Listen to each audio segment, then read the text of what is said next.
Welcome. My name is Matt Wride, and I'm the president of DecisionWise. DecisionWise is a firm focused on the employee experience and helping organizations listen to their employees. Today, I'm joined by Joe Dicianno.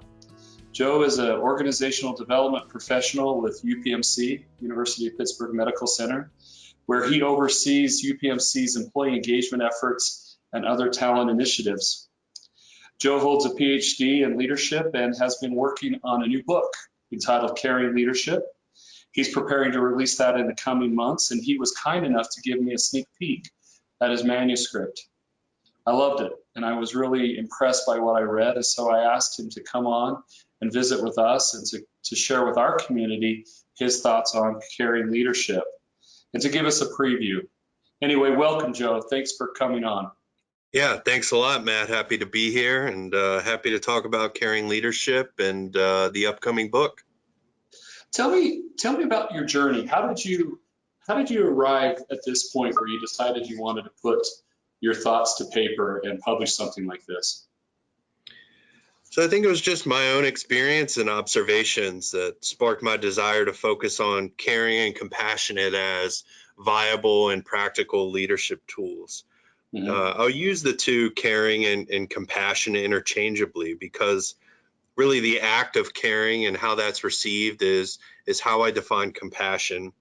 And I use the formula of empathy, the ability to understand and share in another's feelings, plus caring enough to turn those thoughts, feelings, and emotion into action, really drive the outcome, which is compassion.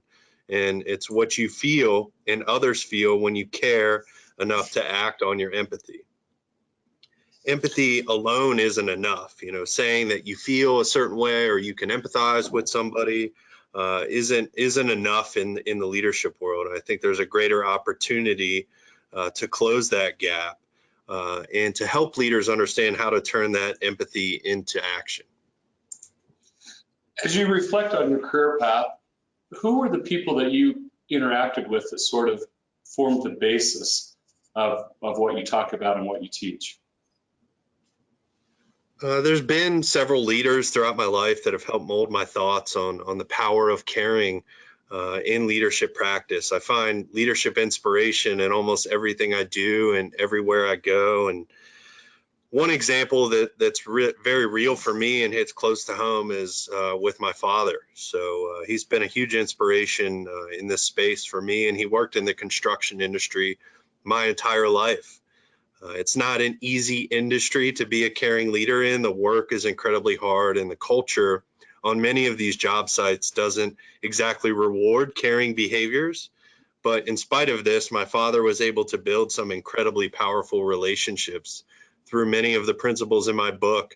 And they applied to a culture where really this was extremely difficult. Those relationships built on a foundation of trust and caring, whether it was accidental or on purpose in my father's case, helped him long term. I witnessed subcontractors that would do anything for him and were bringing their best selves to his projects and homes. And throughout my childhood, I didn't necessarily connect the dots to leadership, but as I got much older, I didn't only observe this in third person. As soon as I got old enough to swing a hammer, I was put on job sites with these subcontractors, and I got to experience it firsthand. A prime example is with a framing crew that I worked with that built homes for 5 different builders in one development. And I got to work on all of these different homes, and I saw how that particular framing crew responded to my father's very caring style and compassionate style of leadership, and how that make them work harder for his homes versus some other contractors. Yeah, Stephen Covey talks about that, about making those deposits into another's emotional bank account and how you can draw upon those later. And that's what a caring leader does. They're constantly making deposits. I'm curious, was your father just a natural at this, or is this something he studied? He didn't study it. I think it just came naturally to him. And whenever I said accidental or on purpose, I think it was just accidentally part of who he was and part of his moral fiber to be that way. And In the book, I do talk about people's natural tendency to be caring leaders and people that might not have as much of a natural tendency. But I really talk about the power of caring and leadership. And he cared enough to act on the empathy, and he worked with them in this way every single day. And in his own way, in a hard blue collar industry, he was a caring leader and still remains so very much today.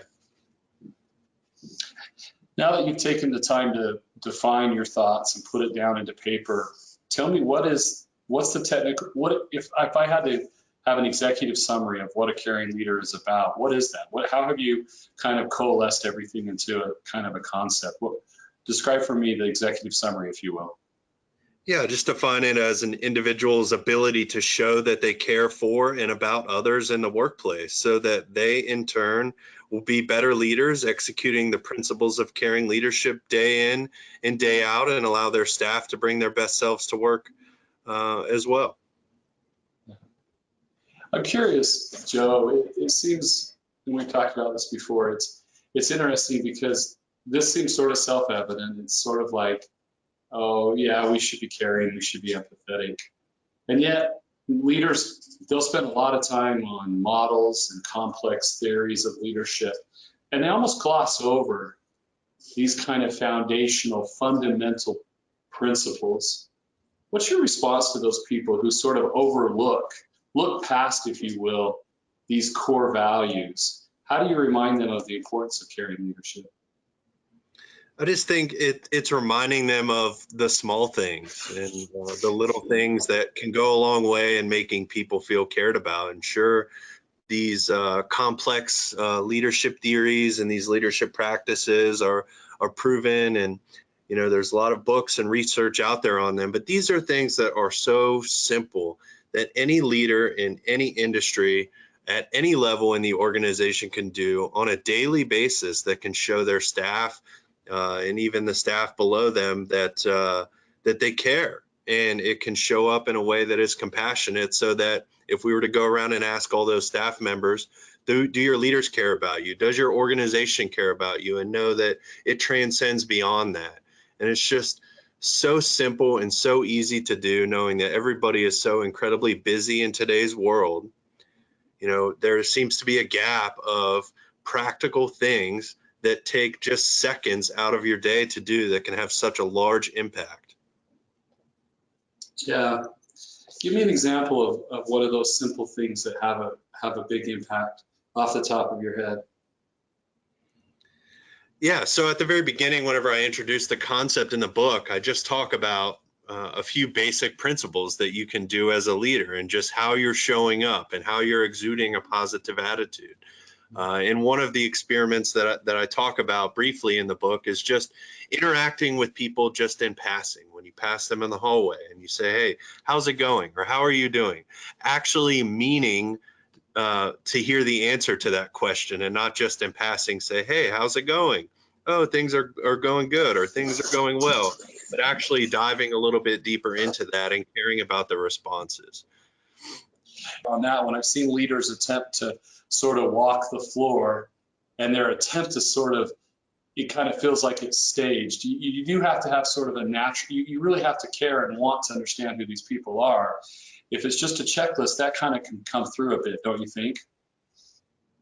Yeah, absolutely. And I feel like a lot of times in passing folks in the hallway and just saying hi is kind of belabored. Like, I feel like I want to acknowledge them because they should be acknowledged, but you have to really care about those responses and pocket that information. You could say, how was your weekend? And somebody could share something with you about what they did this weekend, and you can learn a lot from that. Did they spend time with their family? Did they do something around the house? Did they go somewhere? And those are all things that build on this social capital that caring leadership is really focused on, that you can tap into later and say, hey, last weekend, I know you were working on your house. Did you have a chance to finish that project the following weekend? And people really pick up on those things and recognize those things and say, you know what? It was just in passing that I came across Matt in the hallway, and he's a leader in my organization, and I told him something so small, but he actually cared and retained that information and followed up with me. And that gives them the feeling that you actually cared about them and that you actually felt compassion. And then they'll be more inclined to have caring and compassion for you as well. Let's hit the COVID-19 pandemic straight on. I mean, if this isn't a perfect example of where caring leadership and those small deposits that you've made will be so important, I can't think of another example. Talk to me a little bit about what you're seeing as leaders tackle the challenges they're facing because of COVID-19. Yeah, and taking a positive twist on everything that's happening in the world, right now I'm looking at it as an opportunity to have a passenger seat to many leadership lessons that are happening in real time throughout this crisis. And you're seeing leaders respond in ways that are good and in ways that are bad. And what I'm looking for is really the bright spots where caring and compassion takes a front row seat in helping them make decisions. In the executive board meetings and in the executive decision-making process, where are they placing value on things like caring and compassion and people? And how is that impacting and molding their decisions? And what are they doing on a daily basis to make sure that they're helping their people who are extremely vulnerable and have high anxiety during this time navigate? Not just in the way that their work is changing, but the way that their lives are changing and the limitations that this crisis is putting on their lives in general. I want to highlight a quote you have in your book from Colin Powell, the general, who says, leadership is all about people. It's not about organizations. It's not about plans. It is not about strategies. It is all about people, motivating people to get the job done. You have to be people-centered. Why did you choose to include that quote? Why does that speak to you? I just thought it was important to call that out. Not only does Colin Powell have a wealth of experience and credibility in this space and having managed a variety of different crises throughout his career, I think it's really important that he calls that out and says, focusing on the fact that organizations wouldn't exist without people. Process, plans, tactics, strategies, none of them would exist without people. And it's really important to not just think about what you do on a daily basis, but how you do it. And that really impacts people, and using caring and compassion as a lens to make decisions and make important strategies, particularly during a time of crisis, is incredibly important. Yeah. Let's inverse things a little bit. You talk about bullies, right? You talk about bullies for a bit in the book, and almost in contrast to what a caring leader should be. Why talk about bullies? I've never seen that really talked about in a leadership or in a business book before. You're the first to do it. Talk to me about why you chose to write about that.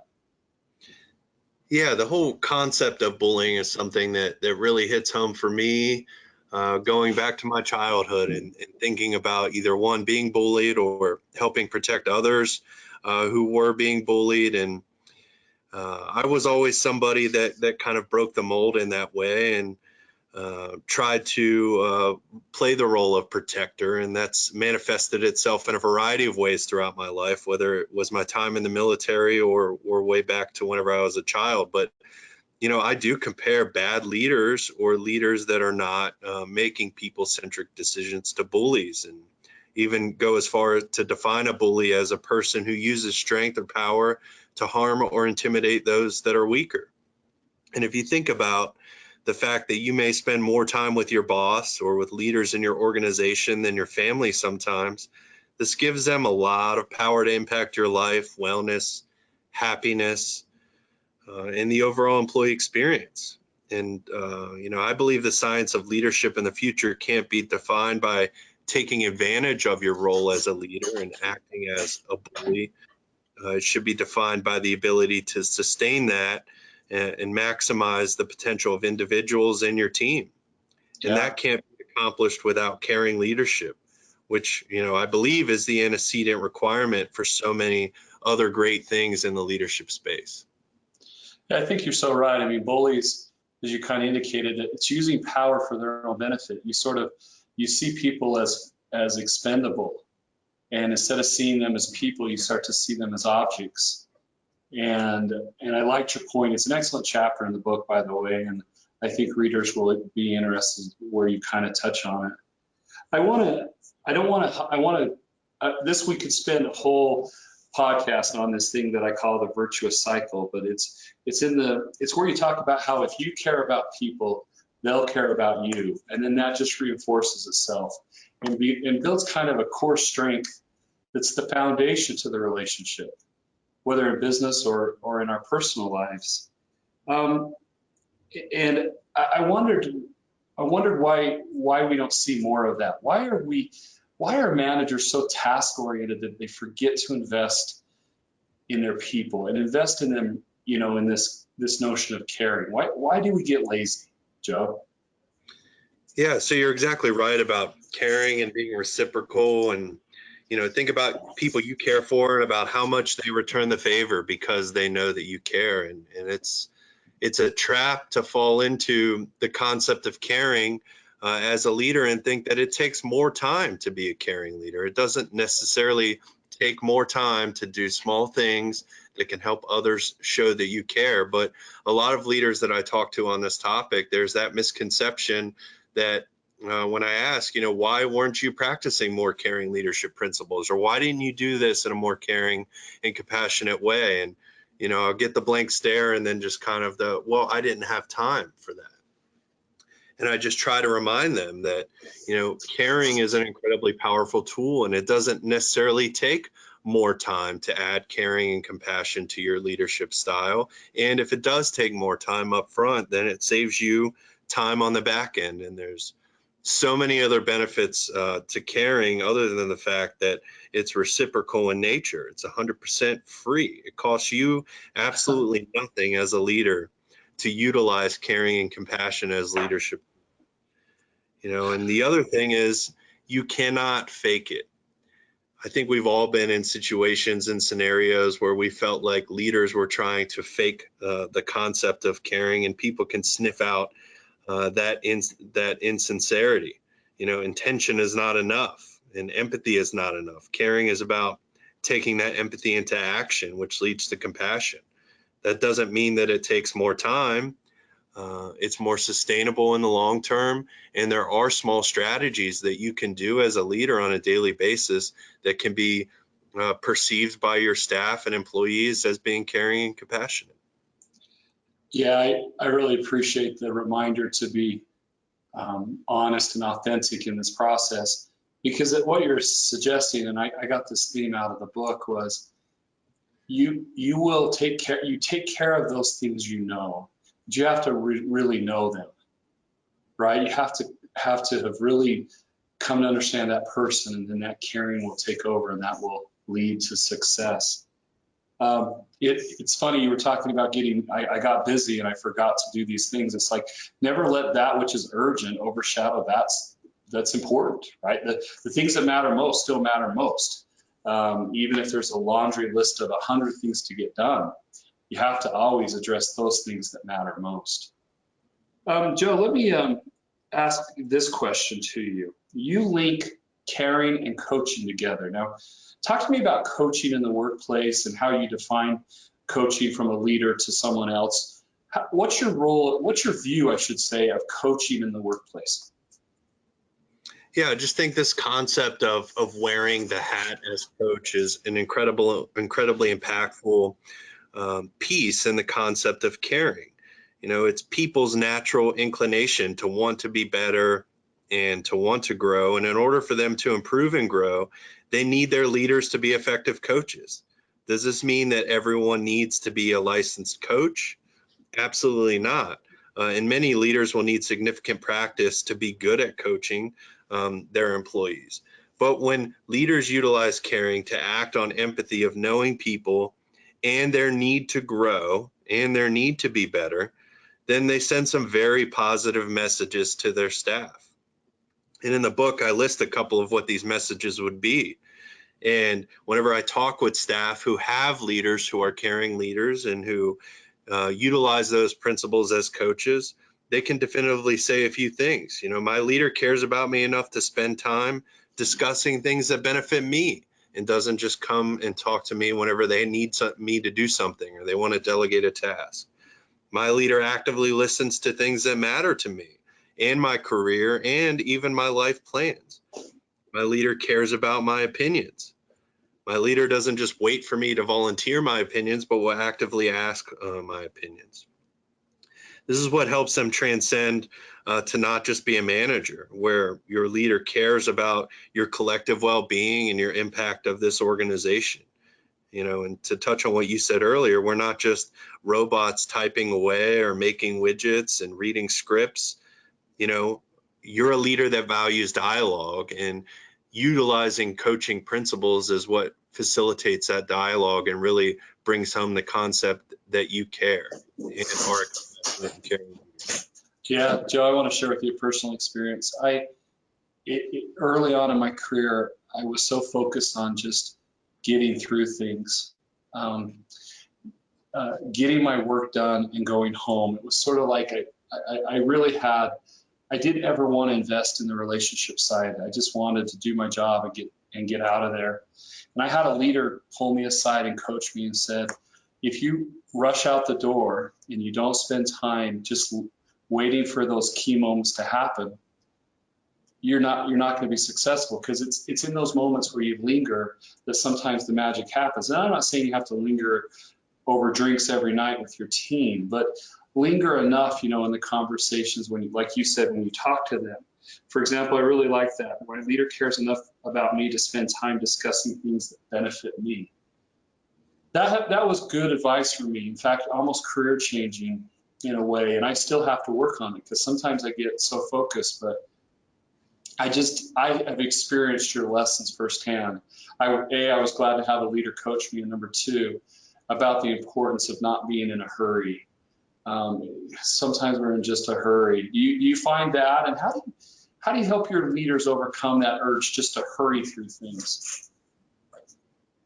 I just think it's helpful to understand the value of relationships and maintaining those relationships, and how powerful of a tool caring and compassion can be. And, in your case, leadership, if it's something that is forced, then it feels like you're just doing a lot of things to your employees. You're giving them a performance evaluation, and you're doing that to them. You're conducting a check-in, and you're doing that to them. But what about the concept of you as a leader doing things for employees and spending time out of your busy day to focus on things that matter to them and things that are for helping them grow and for helping them advance themselves, their own knowledge, and their own careers? What a great construct, the two and the four concept. I think it's helpful to ask yourself, am I doing stuff to them, or am I really doing stuff for them? That's just brilliant. I skipped over a section on purpose, but I want to come back to it now. I know you served in the military, Joe, and you learned some important leadership lessons, and you're humble about your service, but it was significant. I don't want to go into that, but I do want to ask you, what lessons did you learn from your military service about caring leadership? Yeah, and happy to share. And my military service was a roller coaster couple of years, going through the gamut of basic training to a unit to the Special Forces training pipeline and several other experiences, and then Afghanistan, and then transitioning out of the military. So it was a roller coaster couple of years. And it was a blur, but there are many experiences that shaped my views on caring leadership during this time. I had a few good leaders that showed me that caring is not only some soft skill involving heart and feel-good moments. The most important leadership lesson that I learned there was things like being radically candid and being tough can be caring leadership as well. You can be both tough and kind as a leader. There's not an either or. You're either a tough leader or you're a caring leader. You can be both. And I also learned that in a lot of cases, being tough on those you work with and around is a way to show caring if done in the right way. In your example, that leader that approached you unsolicited and shared that little piece of advice with you, that went a long way. That was tough, and that was caring, and it made a positive impact on you and your career and your leadership style. A second lesson, and an extremely important one, is leading during times of crisis and chaos, and the steadfast discipline required to lead in a world of what I call the unknown unknowns is a priceless discipline that I think came from the military and operating in a chaotic world with a lot of unknown unknowns, similar to what we're experiencing today. Yeah, well, someday when you get a chance, we should share. You have some amazing stories, and thank you for your service. I came away blown away by really the unknown sacrifice that you and really countless others give for our country, and I just wanted to thank you for that. You talk about mental, physical, and social strength in the book, and I like the way you break it down into those three categories. It's an obvious categorization. I was curious if you thought all three are equally important, or if you had to choose which of those is more important out of mental, physical, or social strength. Yeah, and I think it really depends on the scenario. In my experience training with special forces, mental and physical intestinal fortitude were paramount. You know, on the front lines of healthcare right now, these are also incredibly important because nurses might be running around all day on their feet, still being asked to provide quality patient care while remaining positive. For leadership, if I had to pick one, I would pick what I call social intestinal fortitude. Your number one priority as a leader is your people, and the social capital you need to be an effective and caring leader is incredibly high. You have to have difficult conversations. You have to give feedback. You have to make decisions that sometimes people don't understand or agree with. And maintaining social capital by having strong social intestinal fortitude helps with all of that. It helps you do all of these things in a caring way without burning bridges along the way. And hopefully you have enough social capital built up front whenever something like what's happening right now in a time of crisis comes about, because you're going to be asking a lot of your staff, of your employees, of your organization.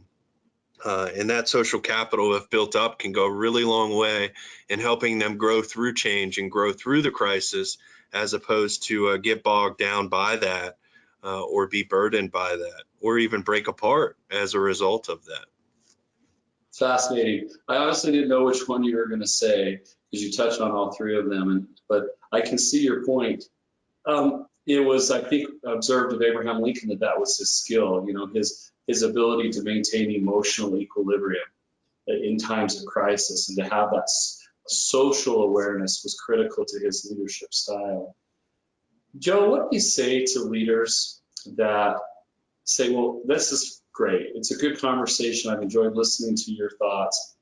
How do I do this? How do I practice this? And it can feel kind of strange to people to think about, actually being deliberate in caring.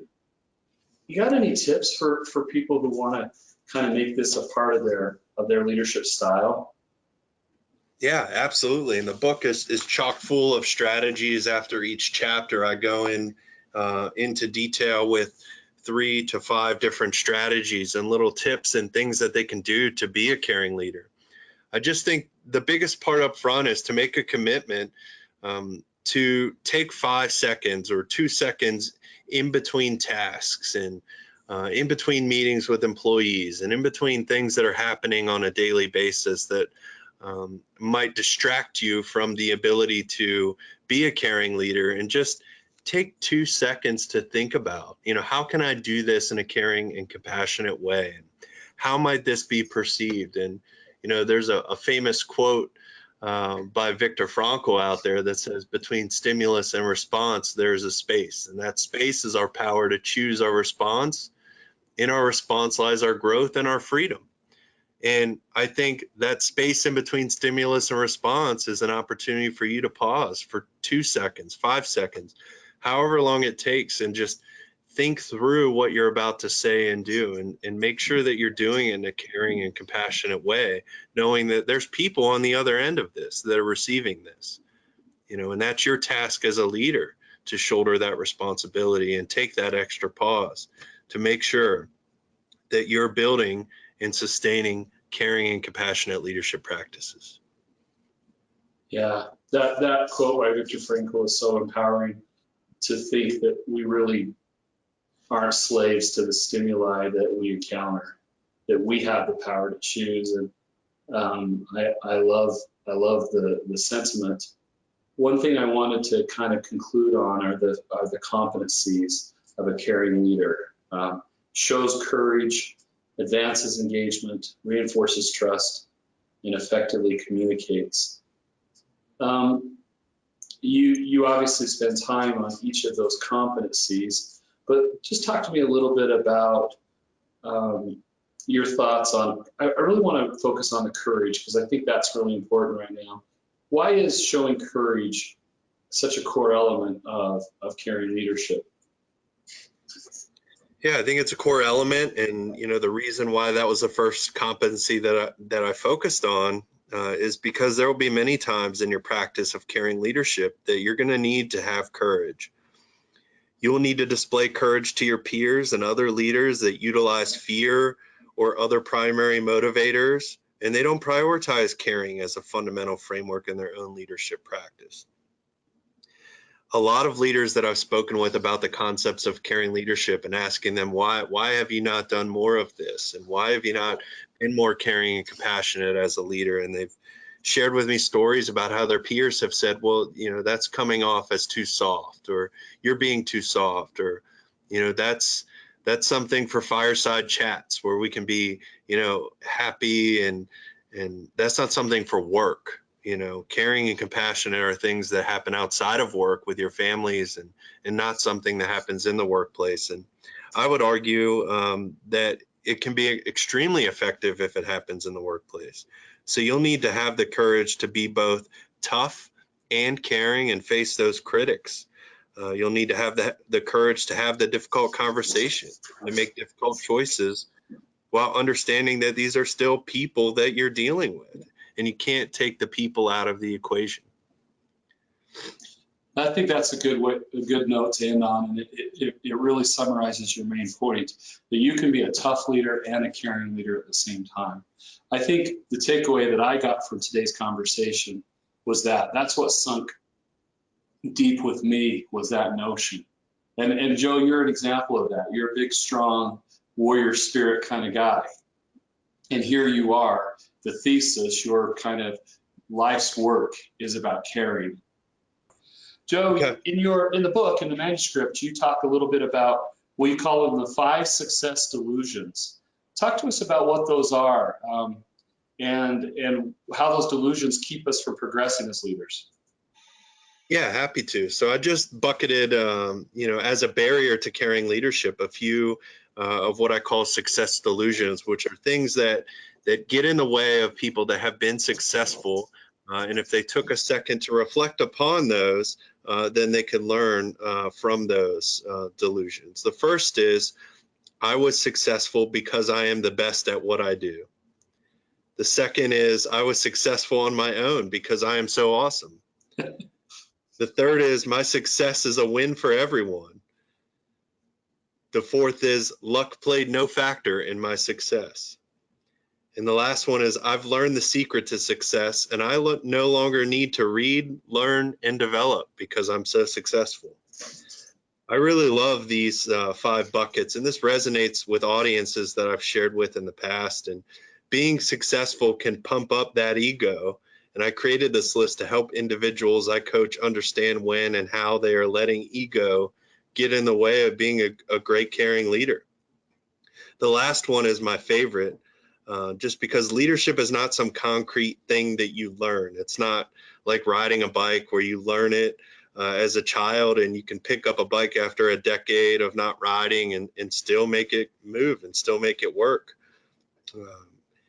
You must be a lifelong student of leadership and learn and develop every day. If not, you could easily fall behind or miss out on new ways of leading that work.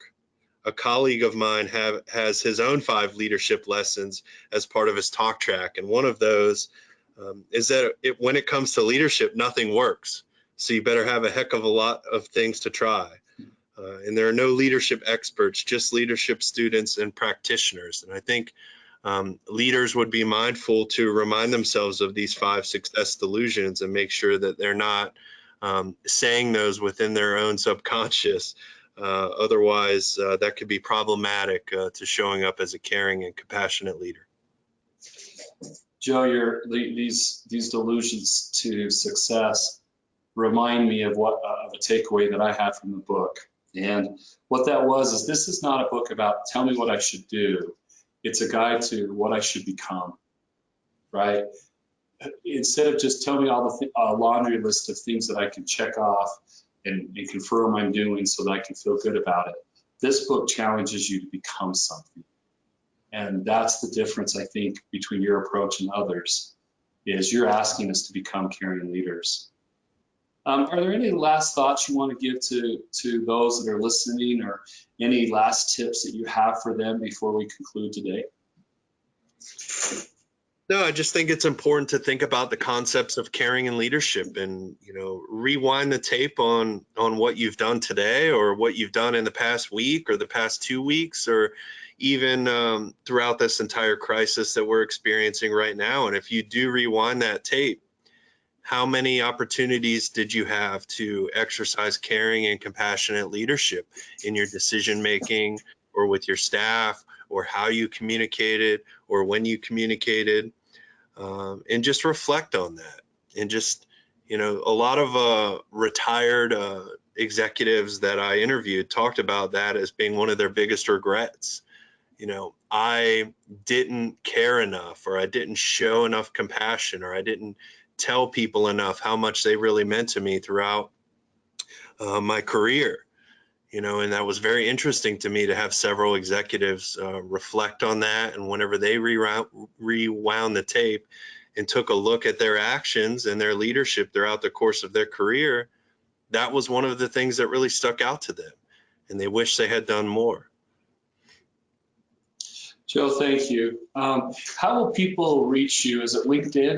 Do you want to share your LinkedIn profile where they'll be able to see, and you'll be able to promote the book once you're able to get it published in its final form? What's the best way for people to follow this concept?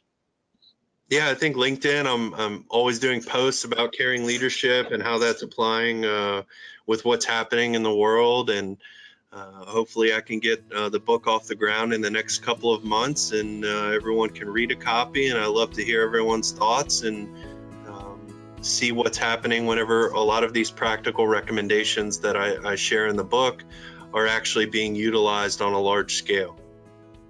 Thank you, Joe.